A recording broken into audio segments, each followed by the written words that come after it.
Bien, son las 10 de la mañana con 43 minutos. Ayer el presidente Gabriel Boric habló ante la Asamblea de Naciones Unidas con varios llamados, haciendo una fuerte crítica al presidente dictador Ortega, y como lo ha denominado, no primera vez, pero ahora evidentemente en otra tribuna internacional, también haciendo una crítica a la invasión de Rusia en Ucrania, entre otros de los temas internacionales que abordó el mandatario. Y todo esto también en medio de los 50 años de la conmemoración del golpe de Estado en nuestro país. Vamos a conversar de esto y otros temas con Milenko Zkovnik, ex embajador de Chile ante Naciones Unidas, para abordar este mensaje que se escuchaba ayer en la Asamblea de la ONU. ¿Qué tal? ¿Cómo está, Milenko? Muy buenos días.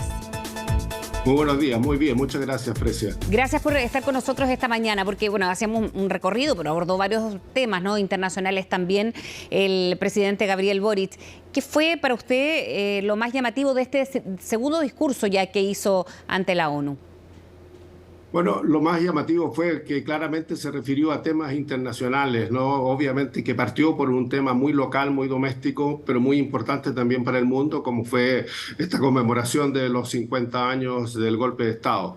Pero dicho eso, luego entra en materia realmente de los tópicos más relevantes hoy día y por supuesto el tema de la democracia, sus fragilidades hoy día, como la hemos conocido, cómo está sufriendo en muchos países, muy relevante, mencionó varios casos, el tema por supuesto de derechos humanos en el mundo, que es una situación muy lamentable cuando uno recorre el orbe, el tema de Ucrania, por supuesto, que en el cual mantuvo una política iniciada ya por el presidente Piñera y la ministra de la época, Carolina Valdivia. Me tocó a mí hacer ese primer discurso en Naciones Unidas condenando la invasión rusa. Y luego otros temas más importantes también como cambio climático y el tema de la gobernanza global, en el cual Chile ha estado muy involucrado desde hace muchos años. Pertenecemos a un grupo que se llama The Global Governance Group. Así que yo rescataría que se refirió a temas internacionales. Pero cuando uno entra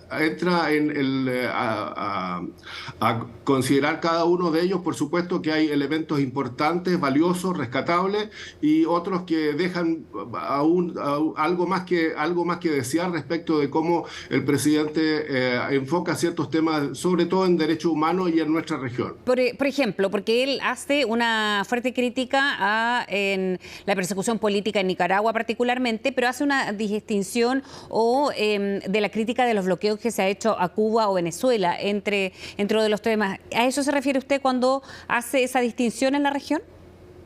Efectivamente, hay una crítica muy clara, muy directa y, por supuesto, muy fundamentada respecto del régimen de Nicaragua, el régimen, como él lo denomina, Ortega Murillo, ¿no? Y en eso yo creo que estamos todos de acuerdo y ha sido muy directo, valiente, no es fácil hacer estas cosas, pero obviamente que no es lo mismo el lenguaje cuando se trata de Venezuela y Cuba.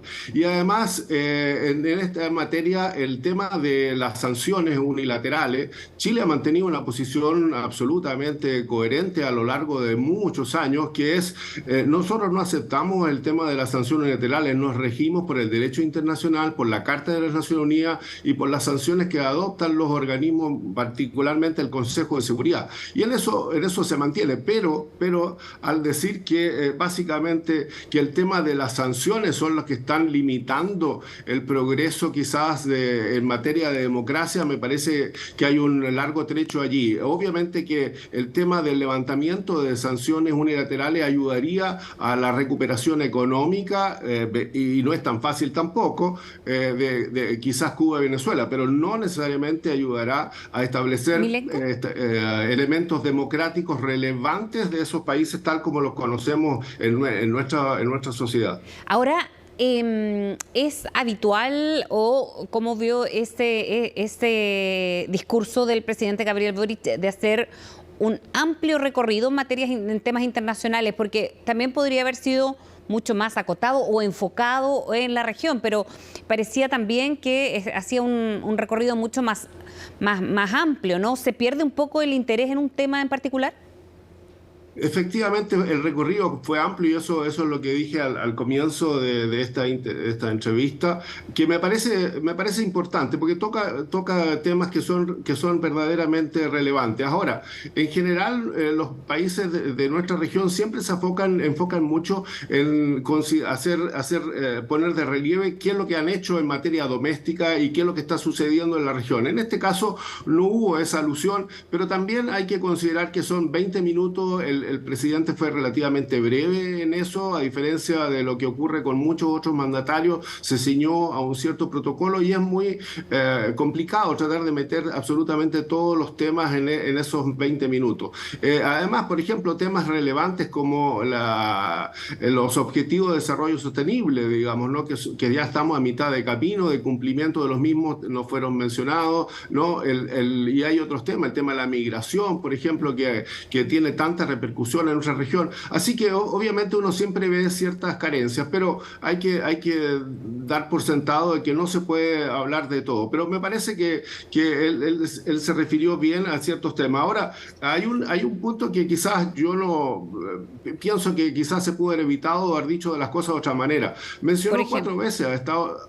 Por ejemplo, mencionó 4 veces a Estados Unidos, ¿no? En materia de la intervención y el fracaso, querer hacer fracasar el gobierno de Allende, cosa que obviamente está en la historia, ¿no? El tema de nuevamente levantar las sanciones económicas a Venezuela, a Cuba, y el tema de la lista de terroristas, de poner a Cuba en la lista de países que auspician el terrorismo internacional.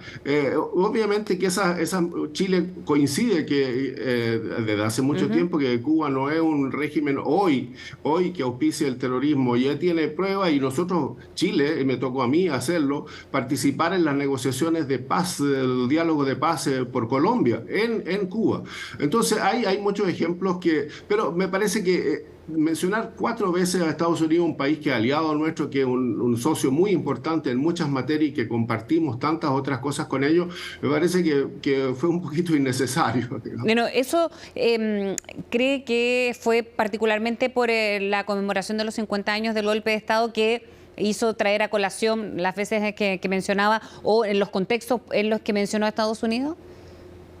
Bueno, obviamente que el tema de los 50 años parte con eso, digamos, ¿no? Pero, como digo, el tema de las sanciones unilaterales, por supuesto que las que tienen más relevancia para los países de la región, particularmente Venezuela, Cuba, son las que impone Estados Unidos. Pero, como digo, en las sanciones unilaterales en general, Estados Unidos siempre ha señalado que ellos tratan de evitar cualquier efecto humanitario al imponerla. Pero, obviamente que influye en materia económica, pero aunque se levanten esas sanciones, me parece a mí que el tema de la democracia, porque lo hizo en ese contexto, en el contexto de valorar la democracia y tratar de fortalecer la democracia. En ese contexto, me parece que el solo levantar las sanciones no cambiará necesariamente los elementos centrales del régimen, de los regímenes de Maduro y Díaz-Canel en Venezuela y Cuba.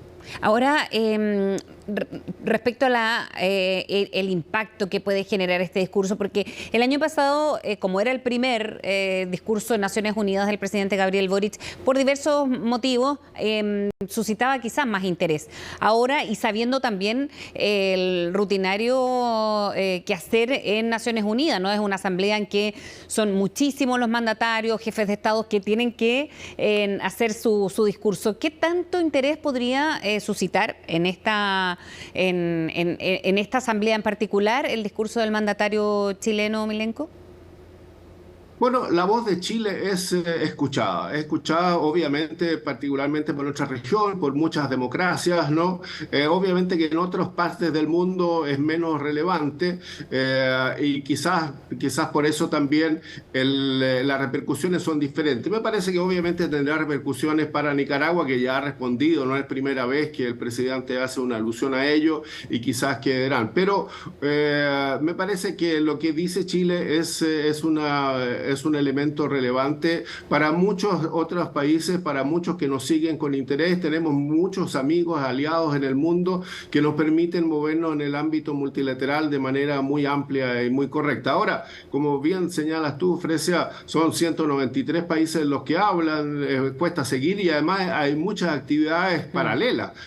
Ustedes mismos han ido reporteando distintas de esas actividades, entrevistas bilaterales, participación en temas de cambio climático. Así que muchas veces la sala no es un indicativo de lo que puede tener, la repercusión que pueda tener. Pero, como digo, lo importante es que la voz de Chile en el ámbito multilateral es muy relevante. Y eso tiene que ver, por ejemplo, ahora con lo que se puede sacar de esta asamblea para Chile. Me refiero con otras bilaterales que va a sostener el mandatario allá en Estados Unidos. Además, también con visita a Washington, porque habitualmente es una visita que se concentra en Nueva York, pero ahora tiene otras actividades el mandatario. ¿Qué se puede sacar como conclusión después de esta gira?